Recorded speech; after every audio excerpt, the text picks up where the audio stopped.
Some lakes hide more than fish. Some waters hold secrets that should never be uncovered. Tonight we'll dive into 4 true, terrifying fishing horror stories where solitude turns into fear and curiosity can cost you more than you think. If you dare to follow these stories, subscribe, hit the like button and share your own chilling experiences in the comments. Remember, some things are better left beneath the surface. Story 1. The Barrel at Blackwater Lake. I live in rural Vermont, in a small town called Brookhaven, where everybody knows each other and nothing much ever happens. About a mile from my house, hidden down an old logging trail, there's a lake that the locals call Blackwater Lake. The name isn't T on any map, at least not anymore, and that's part of what made me love fishing there. It felt secret, untouched.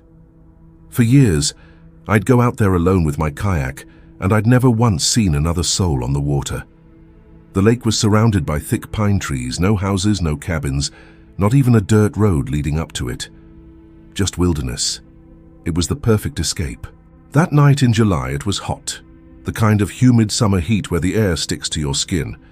I had already been out on the water for an hour and caught 3 decent-sized trout. The sun was dipping below the tree line and the sky was bleeding orange and purple. That's when I heard it. The sound of metal scraping on metal. It echoed across the still lake, unnatural, too sharp to be anything from the woods. I turned my head toward the shoreline, and that's when I saw him. A man in a dark jacket standing ankle-deep at the edge of the water, struggling to tip over a huge rusted oil barrel. He wasn't dumping garbage bags or cans. What was pouring out was thick, heavy, and the color, even from across the lake, looked almost black-red in the fading light. At first I thought maybe he was some reckless local, poisoning the water. I shouted out, "Hey, what the hell are you doing?" My voice carried across the water, loud and sharp. The man froze. His head snapped up to look at me. For a moment, neither of us moved. Then, without a word, he bolted, sprinting into the tree line, leaving the barrel half spilled in the shallows. I paddled closer, my gut twisting with unease. The closer I got, the stronger the smell hit me. Metallic, rotten, nauseating. The liquid spreading across the water wasn't oil. It was too thick, too dark. It looked like blood. And that was the first moment I realized I wasn't supposed to be there. I sat there in my kayak, staring at that barrel, the ripples of thick liquid still spreading out across the surface of the lake. The stench hit me harder now, a gut punch of iron and rot that made me gag. My instincts screamed at me to leave, but I couldn't pull my eyes away. Something was wrong, terribly wrong. I forced myself closer, pushing the paddle through the water. That's when I saw it. Floating just beneath the surface, tangled in weeds, was something pale, something round. At first, I thought it was a fish belly up, but when the ripples cleared, I realized what I was looking at. It was a human hand. The fingers were bloated, stiff, the skin waxy and pale. My chest tightened like I couldn't breathe. I backed up so fast in the kayak I nearly flipped it. My brain tried to rationalize. Maybe it was a mannequin hand, a sick prank, something explainable.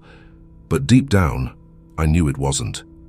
I paddled straight for shore, heart hammering, adrenaline roaring in my ears. When I finally dragged my kayak up onto the dirt, I heard it. Snap. The sound of a branch breaking. I froze, scanning the tree line. The fading light made the woods look endless, black shadows swallowing everything. I called out, "Hello?" But my voice cracked. No answer. Another crunch, closer this time. I didn't wait. I grabbed my gear with shaking hands, left the kayak lying there on the ground, and bolted down the trail toward the road. Every step I took, I swore I could hear footsteps behind me. Deliberate, matching my pace. When I finally burst out of the woods onto the gravel road, I didn't stop running until I saw the lights of my own house through the trees. I slammed the door behind me, locked it for the first time in years, and stood there in the dark, chest heaving. Then, just as I started to calm down, someone knocked on my front door. The knock was sharp, slow, deliberate. My whole body froze. My lights were on, my car was in the driveway. Whoever was out there knew I was home. I didn't move, didn't make a sound. Then came another knock, harder this time. I crept to the window, making sure to stay out of sight. Through a sliver in the curtain, I saw him. It was the same man from the lake, same dark jacket, same crooked stance. He was standing on my porch, head slightly tilted, like he was listening to my every breath. Then, in a calm voice, he spoke. "I think you saw something you weren't supposed to." My stomach dropped. I backed away from the window, grabbed the phone, and dialed 911 with trembling hands. As the operator answered, another sound cut through the silence. Not from the door this time, but from my living room window. Tap, tap, tap. He was knocking on the glass now. The dispatcher was asking my address, but I could barely form the words. My voice cracked as I whispered it. When I glanced back toward the living room, I saw his silhouette through the curtain. He was pressing his face against the glass. I shouted through the window, my voice shaking, "Get the hell out of here, the cops are on their way." For a moment, everything went still. No movement, no sound. Then he smiled, a wide, slow, unnatural smile. And just like that, he walked off the porch and disappeared into the darkness. The dispatcher told me to stay inside, keep the doors locked, and wait for the officers. I hung up the phone, but my hands wouldn't stop shaking. I tried to convince myself I was safe, that he was gone. But around 2 a.m., long after the police had come and gone without finding anything, I woke up to the sound of glass shattering downstairs. The sound of glass breaking jolted me upright in bed. My heart started hammering so hard, I thought it might burst out of my chest.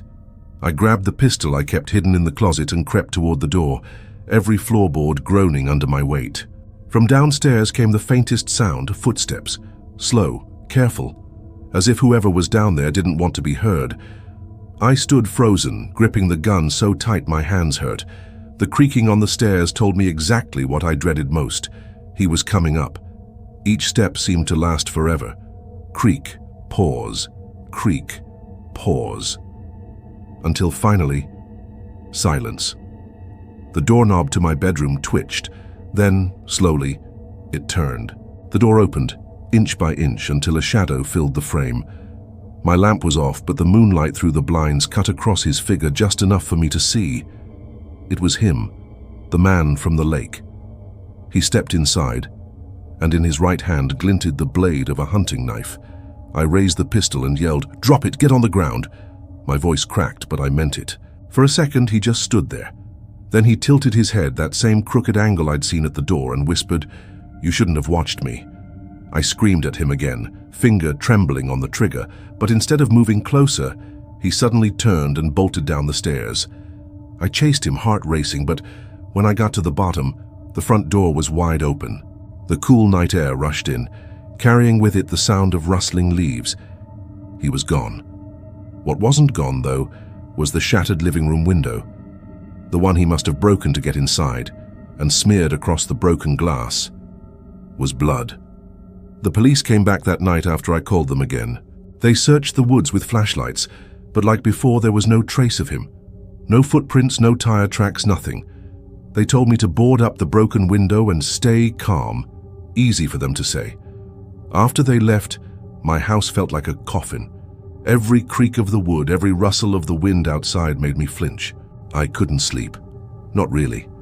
I just lay in bed, gripping the pistol, waiting for him to come back. By the next morning, I convinced myself maybe he was gone. Maybe he'd gotten scared off when I pulled the gun on him. But deep down, I knew better. Because when I stepped outside to get some air, I noticed something. In the dirt of my driveway, right beside my car, was a single wet boot print, fresh, pointed directly toward my front door. My blood ran cold. He had been back. The rest of that day I barely ate, barely moved. By nightfall, I was on edge again, every nerve screaming. I double-checked the locks, closed every curtain, and sat in the dark with only the sound of my own breathing. Around midnight I heard it, whistling. A low, tuneless whistle drifting through the trees outside my house, slow, steady, off-key, the kind of sound that crawls into your skin and won't leave. I killed the lights and peeked through the blinds. My yard was empty. The road was empty. But the whistling didn't stop. It seemed to move, circling the house, sometimes closer, sometimes farther. I gripped the gun so hard my knuckles went white. Then, out of the corner of my eye, I noticed something across the room. On the inside of my living room window, drawn into the condensation of the glass, were the words, "See you soon." When I saw those words on the glass, "See you soon," I lost it. I tore through the house, every door, every window, searching for some sign of how he'd gotten in again. Nothing was broken this time, nothing forced. It was like he'd just slipped inside while I was awake. I didn't sleep at all that night. By morning, my nerves were shot, but I had a plan. I drove into town, bought heavy locks, motion lights, even a set of cheap cameras. By afternoon, my little house looked like a fortress. I told myself, if he comes back, I'll see him coming. That night, around 1 a.m., I was sitting in the dark with the monitors glowing in front of me. The woods outside were dead still. For a while, I thought maybe I'd scared him off. Maybe this was finally over. Then one of the cameras flickered. I leaned forward, staring at the grainy black and white feed. The motion light at the edge of my driveway had tripped on. Something was moving out there. I adjusted the screen and my heart stopped. It was him, standing perfectly still at the edge of the light, his face hidden in shadow, just watching. I grabbed the phone, started dialing 911 again, but when I glanced back at the screen, he was gone. The light was still on, but the driveway was empty. I was about to tell myself it was nothing when the monitor for the backyard camera lit up. And there he was, standing not 10 feet from my back door. Before I could even move, I heard it. Bang! A violent crash of shattering glass from the kitchen. He was inside. I ran for the stairs, pistol in hand, heart trying to tear out of my chest. As I reached the landing, I saw him. He was halfway through my broken kitchen window, blood running down his arm from the glass, knife still clutched tight in his hand. And this time, he wasn't smiling. I raised the pistol and screamed, "Don't move!" My voice cracked, but my finger was firm on the trigger. For a second, he just hung there in the broken frame of the kitchen window, one arm bleeding, knife glinting in the moonlight. His chest heaved, but his face was calm. Too calm. Then, slowly, he pulled himself all the way inside. Shards of glass rained onto the tile as his boots crunched against the floor. He tilted his head again, that same sick, crooked angle, and whispered, almost playful, "You won't shoot me." My stomach twisted. He started toward me, step by step, dragging the knife along the wall. The scraping sound echoed like nails on bone. I backed up the stairs, every instinct screaming to run, but I couldn't turn my back on him. He was only 10 feet away. "Stay back!" I yelled again. But instead, he lunged. I fired. The gunshot split the air, deafening in the narrow hallway. He stumbled, crashing into the wall, but when he looked back at me, he was still smiling. Blood seeped through his jacket, but he didn't stop. He swung the knife, the blade catching the light as it sliced inches from my face. I fired again, and this time he dropped to one knee, wheezing, choking on his own breath.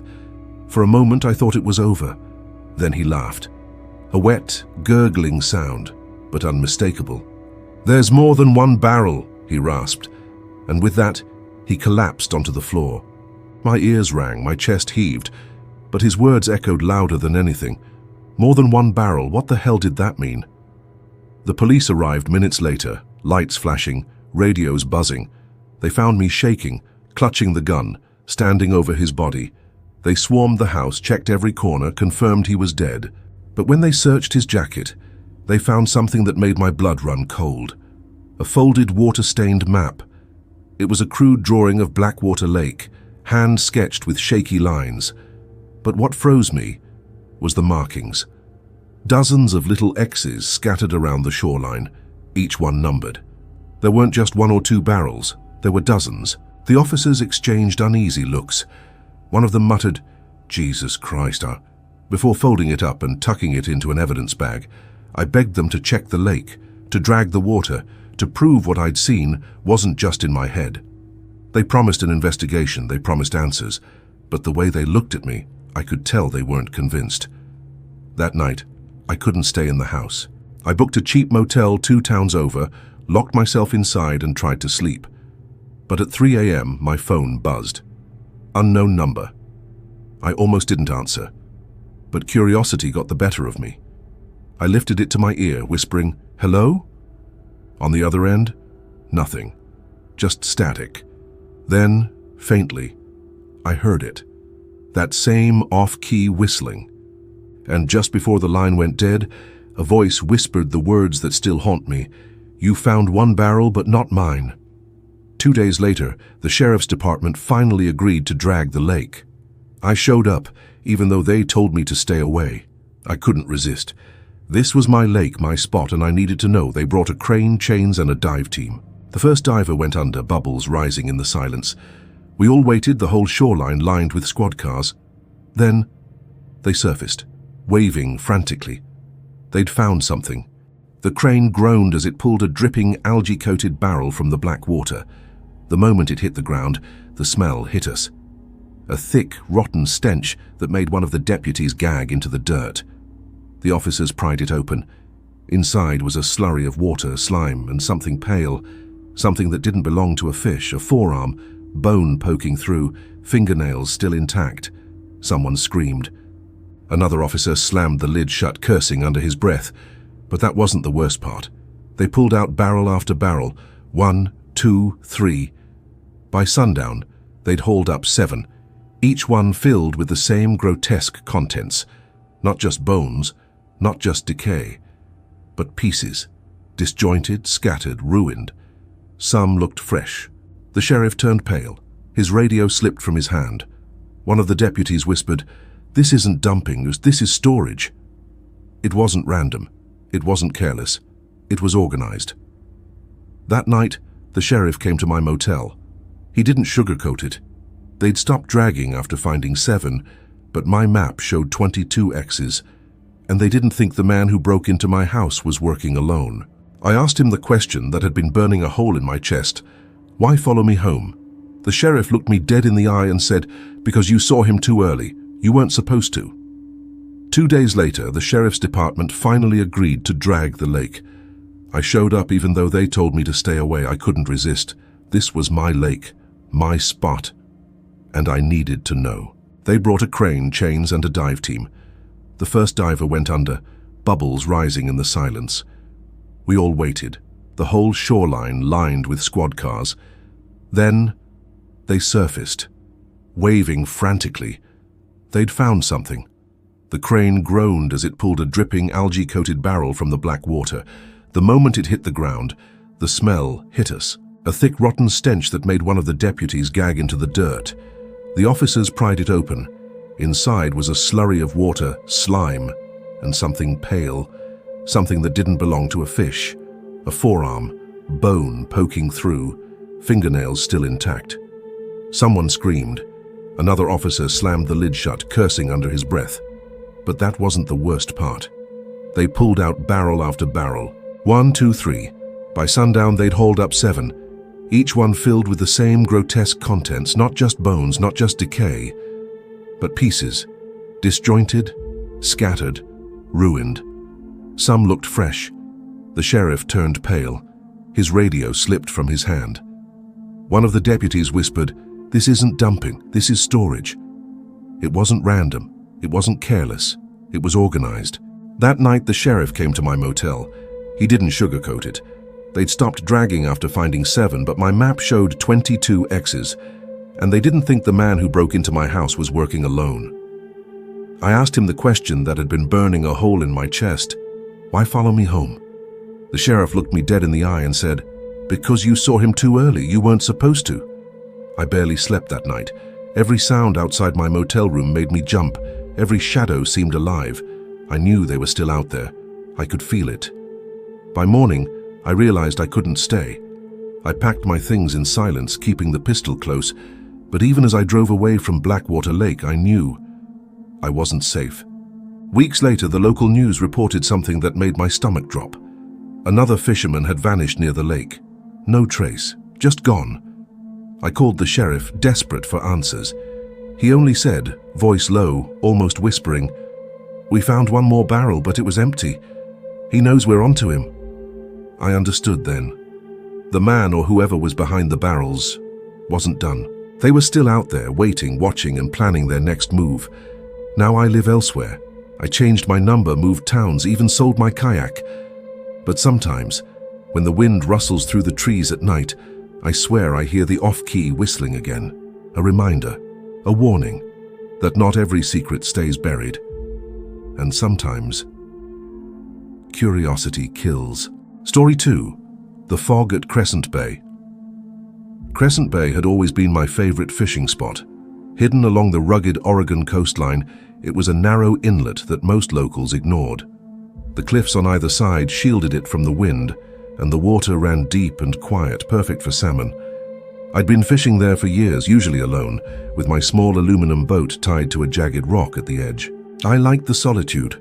I liked that no one ever came. It was late September, early morning. The fog rolled in thick, soft and silent. I had already caught 2 silvers and was about to reel in another line when I noticed movement along the far edge of the bay. At first I thought it was a deer or maybe a fisherman, but then I realized it was 3 figures completely motionless, standing just at the fog's edge. Their faces were hidden by hoods and their bodies were oddly stiff, almost unnatural. Curiosity got the better of me. I reached for my binoculars. They were digging, shovels, small and rusted, working in sync. After a few minutes, they pulled something out of the hole. I couldn't make out what. Then, almost ceremoniously, they tossed it into the water. Splash, splash, splash. Something inside me screamed that I should leave, but I couldn't. I had to see. Then, as suddenly as they appeared, they turned and vanished into the fog. I stared at the rippling water. My fishing instincts felt useless. Whatever they'd thrown in wasn't a fish. I couldn't stop thinking about what I had seen. My fingers were still trembling from the cold and from the fear crawling up my spine. Something was off about those figures. They moved like puppets, yet their movements were too precise, too deliberate. I tried to focus on fishing again, but the fog was thick now, curling around my boat like ghostly fingers.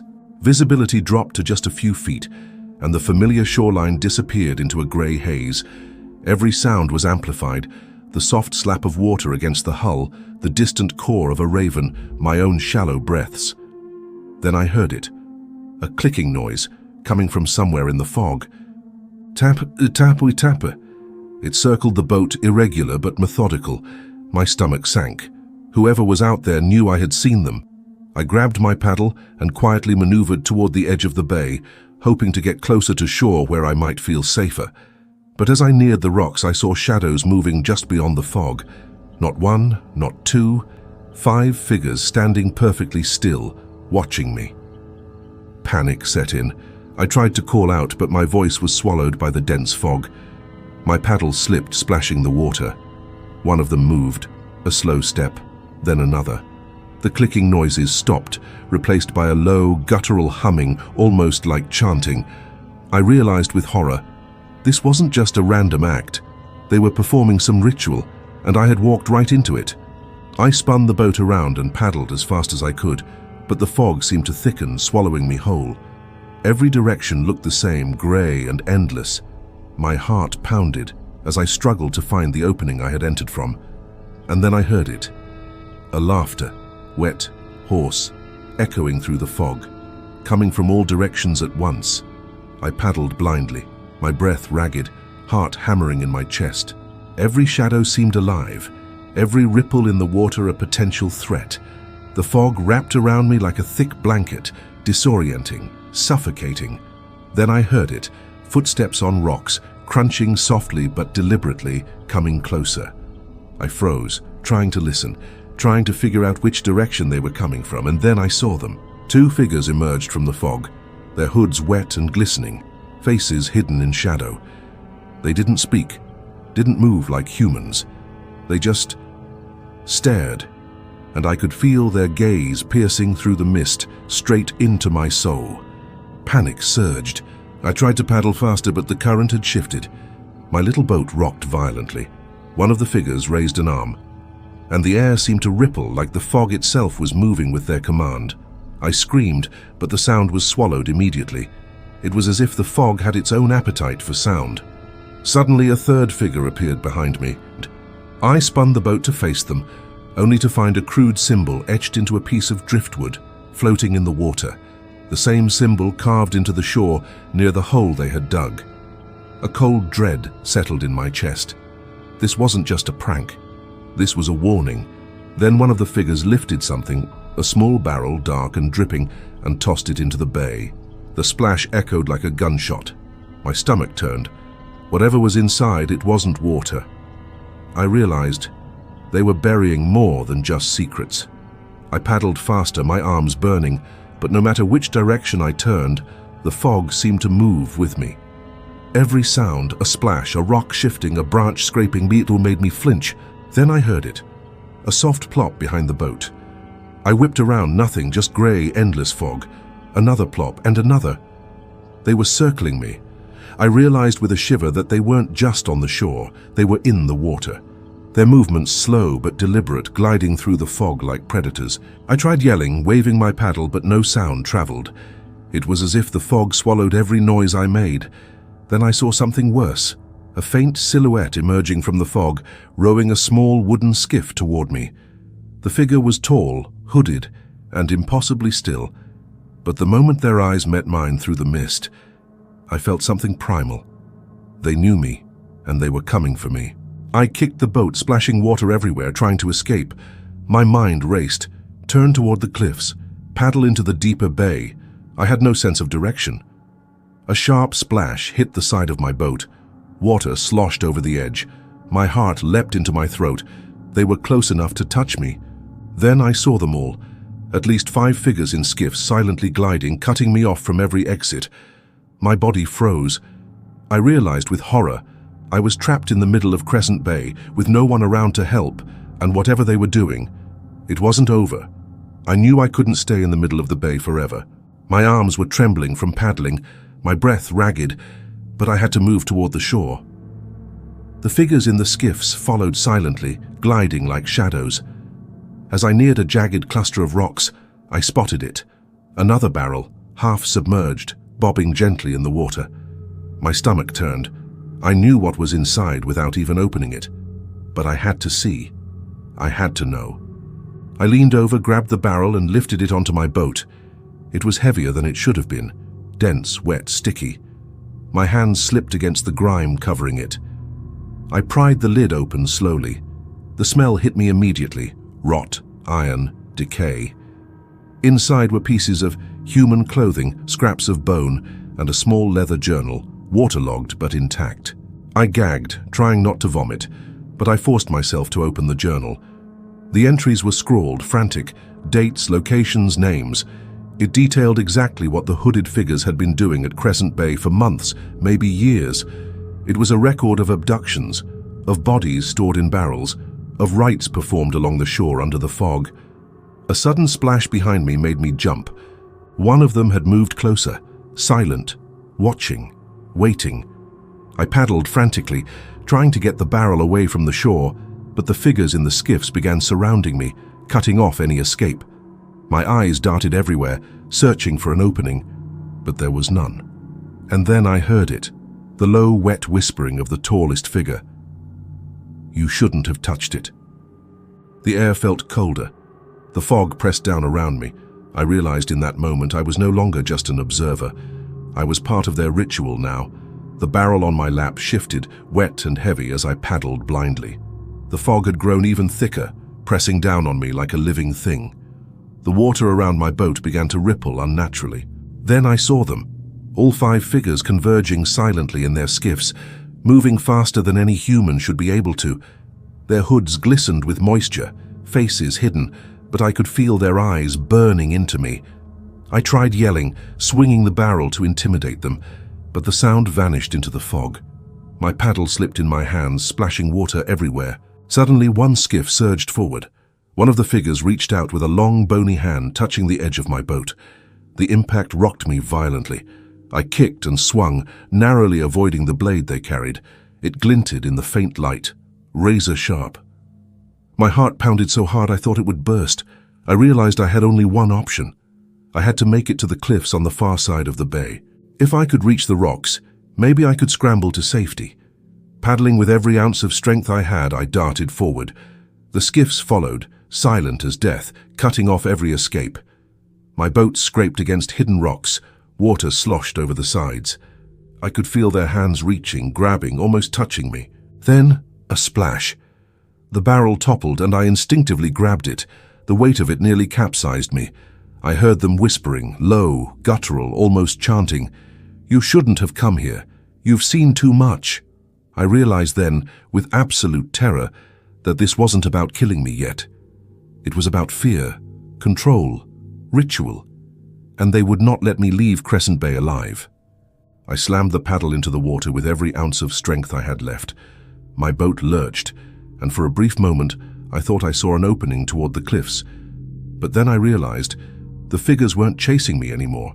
They were flanking me, appearing on both sides, as if they had materialized from the fog itself. One of them leaned forward, a hooded hand reaching toward the barrel. I swung it at them instinctively. There was a wet thud, and the figure recoiled, letting out a low, rattling hiss. Then the chanting started again, louder, almost hypnotic. My head spun. My stomach churned. It was as if the fog itself was breathing, pulsing, alive with their presence. I knew I had to fight or be trapped forever. I grabbed the heaviest rock I had in the boat and hurled it toward the largest figure. It hit the water with a splash, creating ripples that distorted their movements. For a split second, I saw something impossible.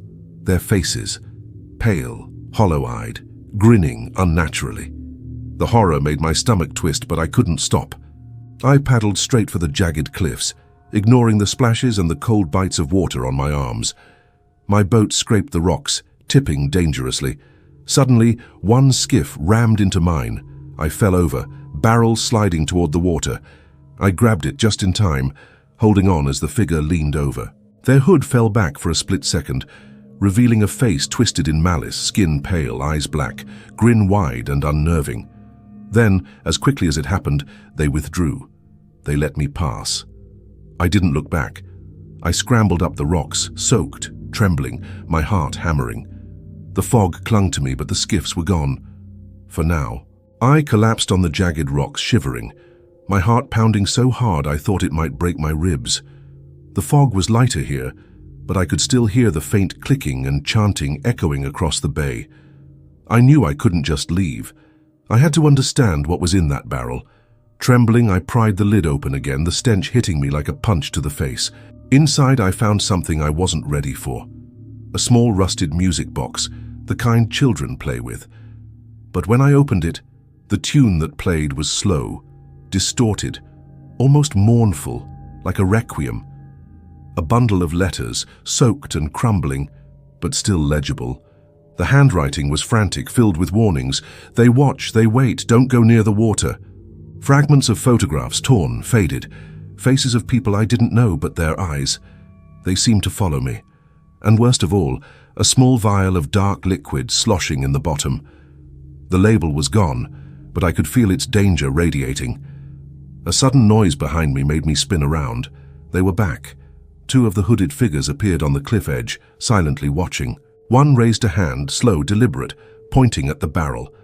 I realized then this wasn't just about bodies, this was a ritual, a message. I needed to get the barrel away, but the figures began descending the rocks toward me. My fingers closed tighter around the vial, the music box, and the letters. The chanting started again, louder, distorted by the fog, mixing with the faint sound of waves crashing below. It was as if the bay itself had turned against me. I knew one thing for certain. I couldn't let them get this back. Whatever was in this barrel was the key to their ritual, and I was standing right in the middle of it. I scrambled down the rocks, barrel clutched against my chest, every muscle screaming. Behind me, the hooded figures moved with terrifying speed, gliding over the rocks as if gravity didn't matter. One of them lunged, a blade catching the morning light, and I barely ducked in time. My heart raced, panic blinding every thought. I paddled back to my boat, throwing myself in and splashing into the icy water. They followed, silent but relentless. Every stroke of my paddle felt like it would be my last. The fog seemed alive, swirling, hiding them just enough that I couldn't tell how close they were, but I could feel their presence, circling, cutting off my escape. Suddenly, a skiff cut me off, blocking the way toward the cliffs. One figure leaned over, face partially revealed, skin pale, eyes black, grin wide and unnatural. I froze. My mind screamed at me to act, but my body was paralyzed by sheer terror. Then I remembered the vial in the barrel. Desperate, I hurled it toward the figure. It shattered in the water with a foul hiss, and the fog around them seemed to twist, recoil as if in pain. The figures paused, their chanting faltering. It gave me just enough time. I paddled harder than I ever had, feeling the cold water bite, my arms numb, but adrenaline pushing me forward. Somehow I reached a narrow channel leading out of the bay. The fog thinned slightly, and the figures stayed at the entrance, silent, watching, mocking me with their stillness. I didn't stop. I paddled until I reached the open water, gasping, soaked, exhausted. I dared not look back. Crescent Bay and its horrors were behind me for now, but deep in my chest I knew they weren't finished, they never were. I finally made it back to my small cabin on the edge of town, shivering, soaked, heart pounding. I slammed the door shut, locked every latch and collapsed against it, trying to catch my breath. The fog had lifted from Crescent Bay, but the images of those hooded figures haunted me. The barrel, the music box, the letters, everything they contained still burned in my mind. I called the local sheriff the next day, trying to report what had happened. They listened politely, scribbled notes, but dismissed it as some prank or local superstition. No one would believe me, and frankly, I wasn't sure I even wanted them to. Weeks later, I returned to the bay during daylight, hoping to recover evidence to prove it wasn't all in my mind. The water was calm, peaceful, almost inviting, but the rocks near the shore held something I wasn't expecting. Fresh footprints, large and bare, leading into the fog that still clung stubbornly to the cliffs. I froze. My pulse surged, and then a faint clicking echoed across the water. I didn't wait to see. I left Crescent Bay that day and haven't returned, but I can still hear the soft, wet whispers at night, the hollow chants and the laughter of those figures. I'll never go fishing alone again. I'll never forget the dark, ritualistic presence in that bay. And deep down, I know one thing. They are still out there, waiting, watching, performing their rites in the fog, and one day they'll come back for anyone who dares to witness it. Story 3. The Midnight Lake. There's a lake in northern Wisconsin tucked away behind dense pines and marshland that almost no one visits. Locals call it Midnight Lake. I'd heard stories about it. Strange lights at night, boats found abandoned, sometimes just a cold, unnatural silence over the water that made even seasoned fishermen uneasy. I didn't believe it. I've been fishing for decades and most haunted lakes never scared me, but I wanted solitude that night, so I loaded my small aluminum boat with gear and headed to the lake around 10 p.m. under a cloudless sky. The forest was quiet as I walked, the crunch of leaves under my boots the only sound. The water of the lake shimmered under the moonlight, almost inviting. I pushed my boat in, carefully eased myself aboard and cast out my line. The lake was calm, eerily calm. No frogs, no crickets, no distant owls, just the sound of my own heartbeat and the gentle slap of water against the hull. I was hoping for a peaceful night of bass fishing, but I quickly noticed something strange. Across the lake, near a cluster of fallen logs and reeds, there was a movement, subtle but unmistakable. At first, I thought it was an animal, maybe a deer or raccoon, but it was too upright, too deliberate. I reached for my binoculars. 3 figures were standing at the water's edge, cloaked in dark clothing. They weren't fishing. They weren't moving normally. They seemed to be digging something into the muddy bank. A chill ran down my spine. I hadn't expected anyone else here. The lake was supposed to be deserted. Suddenly, one of them lifted something long and thin. It glistened in the moonlight, and my stomach sank as I realized it was a metal rod or stake, not for fishing. I froze, my hands clutching my fishing rod. I debated whether to call out, but instinct told me, don't make a sound, don't move. The 3 figures worked silently, methodically, and then, without warning, they turned in my direction. For a terrifying moment, I felt their gaze, though I couldn't see their faces. I tried to paddle quietly, moving away from the figures, but the water beneath my boat felt strangely heavy, like it was resisting me. A sudden splash behind me made me freeze. One of them was in the water, wading silently, moving toward me with deliberate steps. I couldn't call for help. No cell signal, no one around. Only the dark water, the fog beginning to rise from the lake, and the soft, wet sloshing of footsteps following me. Then I heard it, a low, guttural whisper carried by the fog. "You shouldn't be here." My pulse spiked. I realized that this wasn't a prank. This was real, and whatever they were doing, it was deadly serious. Paddling frantically, I tried to put distance between myself and the wading figure. My flashlight caught something moving near the logs. Another person, crouched, almost blending into the shadows, holding a curved blade that reflected the moonlight. I knew then I wasn't just being watched, I was being hunted. The fog thickened, swallowing the sound of my paddling. The figures spread out, surrounding me in a semicircle. I could feel the cold, unnatural chill from the water creeping up my spine. Suddenly, a loud clunk echoed across the lake. One of the figures had thrown a small metal box into the water. It hit the surface with a hollow sound, and a foul stench wafted through the air. I grabbed the oars and paddled toward the nearest cluster of reeds. My boat scraped over submerged roots, rocking violently. Behind me, I saw movement, at least 4 skiffs gliding silently through the fog, cutting off every possible escape route. I heard a low, distorted chant. It wasn't human. The voices blended with the fog, making it impossible to tell where the sound came from. Then I saw it, a glimmering shape, partially submerged. It looked like another barrel. My stomach turned. These people were burying or hiding things in the lake, and I was getting too close. I forced myself to reach the barrel, dragging it into my boat. The weight made me almost capsize. I pried the lid open. Inside, bones, small fragments of cloth, and a leather-bound journal, waterlogged but intact. Photographs torn, showing faces with hollow eyes, grinning unnaturally. A vial of dark liquid, unlabeled, sloshing ominously. A sudden splash behind me made me spin.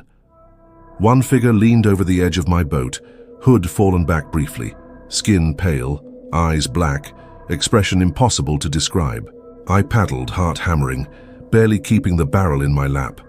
They didn't chase immediately, so almost like they were watching a test, a ritual, making sure I survived long enough to see. Paddling for the cliffs, I realized they were faster than any human should be. They glided over the water as if it were solid. One skiff surged toward me. I ducked, feeling the cold tip of a blade scrape my shoulder. Then I remembered the vial.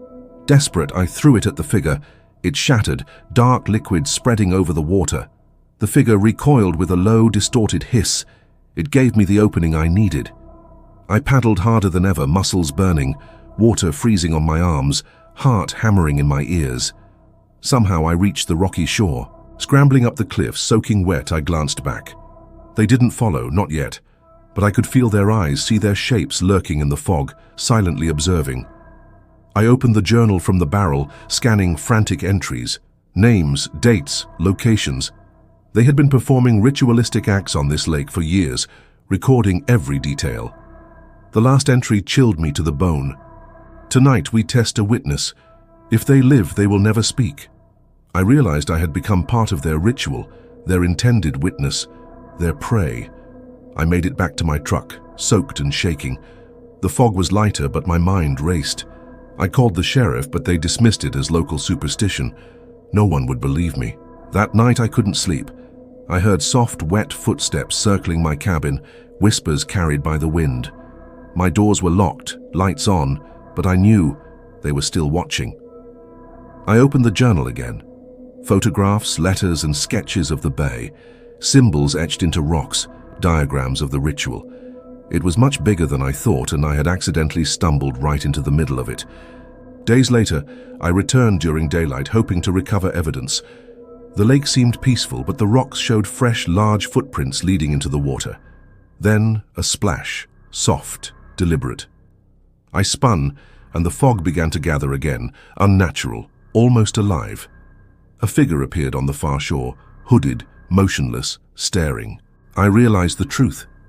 They were still here, waiting, performing their rituals, and I had seen too much. I left Wisconsin and never went back. But sometimes at night, I can still hear the soft chanting, the clicking, the laughter, echoing from Crescent Bay, from Midnight Lake. I keep the journal, photographs, and vial locked away, a reminder of what I saw. But I know one thing for certain: those hooded figures never forget. They never forgive. And they will always come back for anyone who witnesses their secrets. Story 4. The Forgotten Reservoir. There's a reservoir in southern Oregon that the locals rarely visit. They call it the Forgotten Reservoir, a sprawling lake hemmed in by steep cliffs and abandoned logging roads. Rumor has it that years ago, something terrible happened there, though no one talks about it. I'm Dave, 32, lifelong fishing enthusiast, and I was looking for solitude. I parked my truck at the cracked, overgrown lot and carried my kayak to the water's edge. The air smelled of damp pine and decay. Paddling out, the water was unnervingly still. No frogs, no insects, just the soft slap of the paddle and the whisper of wind through the trees. I had the place entirely to myself, or so I thought. About an hour in, I noticed movement near a small island in the middle of the reservoir. At first I thought it was a beaver, but the shape was too upright, too deliberate. I grabbed my binoculars. 3 figures were on the island, cloaked in dark clothing, faces obscured by hoods. They weren't fishing, they weren't moving naturally. They seemed to be dragging something long and heavy toward the water. A chill ran down my spine. I should have turned back, but curiosity and a deadly sense of pride kept me in the boat. Then one of them looked directly at me. I felt it before I saw it, their eyes black and unblinking, boring into me from across the water. I paddled slowly, trying to put distance between myself and the island, but my boat felt unusually heavy, almost resisting me. A faint splash behind me made my stomach churn. One of them had waded into the water, moving silently, gliding toward my kayak like a shadow. I froze. My cell phone had no signal, and the night felt impossibly still, except for the soft, wet sloshing of their approach. Then a whisper, low and guttural, carried by the wind. "You shouldn't be here." My pulse spiked. I realized this was no prank. Whatever they were doing, it was deadly serious. I paddled frantically, trying to reach the far shore, but the fog began rising, thick and unnatural. I glimpsed another figure crouched on a submerged log, holding a curved, gleaming blade. My hands shook, my chest tightened. They weren't just watching, they were hunting. A sudden splash. Someone had thrown a small metal chest into the water. It hit with a hollow, echoing sound, and a foul stench rose. My stomach twisted. I aimed for a narrow channel between rocks, hoping to escape. But at least 4 skiffs emerged from the fog, gliding silently toward me. The chanting started again, low, distorted, unearthly, blending with the wind and water. Then I saw it, a barrel, half submerged, with something dark inside. My blood ran cold. These people were hiding, or performing rituals with something in the water, and I had come too close. I dragged the barrel into my kayak, nearly tipping over. I pried the lid open, and my breath caught. Bones, small fragments of cloth, and a leather-bound journal, waterlogged but readable. Photographs torn, showing faces with hollow eyes, grinning unnaturally. A vial of dark liquid, unlabeled, sloshing ominously. A sudden splash behind me made me spin. One figure leaned over the boat, hood fallen briefly, skin pale, eyes black, expression impossible to describe. I paddled for my life, barrel clutched, heart hammering. They didn't immediately chase, and almost like they were testing me, observing their prey. I paddled toward the cliffs, muscles burning, water freezing on my arms. One skiff surged, blade glinting in moonlight. I barely ducked, feeling it scrape my shoulder. Then I remembered the vial. Desperation overtook fear. I hurled it toward the figure. It shattered, dark liquid spreading across the water. The figure recoiled with a low, distorted hiss, faltering just long enough for me to escape. I reached the rocky shore, soaked, shivering and gasping. Scrambling up the cliffs, heart racing, I glanced back. The figures hadn't followed, not yet. But I could feel their gaze like icy fingers tracing my spine. I opened the journal from the barrel, scanning frantic entries. Names, dates, symbols etched into rocks, diagrams of rituals. The last entry made my blood run cold. Tonight, a witness tests the ritual. If they live, they will never speak. I realized I had become part of their plan, part of the dark tradition of this lake. Back at my cabin, I tried to sleep, but soft, wet footsteps circled outside. Whispers floated on the wind, almost intelligible. I locked every door, turned on every light, but I knew they were watching, always watching. The journal lay open. Photographs, sketches, notes, evidence of decades of dark activity at this reservoir. I had stumbled right into it. Days later, I returned during daylight, cautiously. The water seemed calm, peaceful, almost inviting, but the rocks told a different story, fresh, large footprints leading into the water. Then a soft splash, deliberate. I turned and the fog began to gather again, unnatural, alive. A figure appeared on the far shore, hooded, motionless, staring. I knew one thing. They were still there, performing rituals, and I had seen too much. I left Oregon, never to return, but at night I can still hear the chanting, clicking, laughter echoing from the forgotten reservoir. I keep the journal, photographs, and vial locked away, a grim reminder of what I saw. But deep down I know, they never forget, they never forgive, and anyone who witnesses their secrets is never truly safe.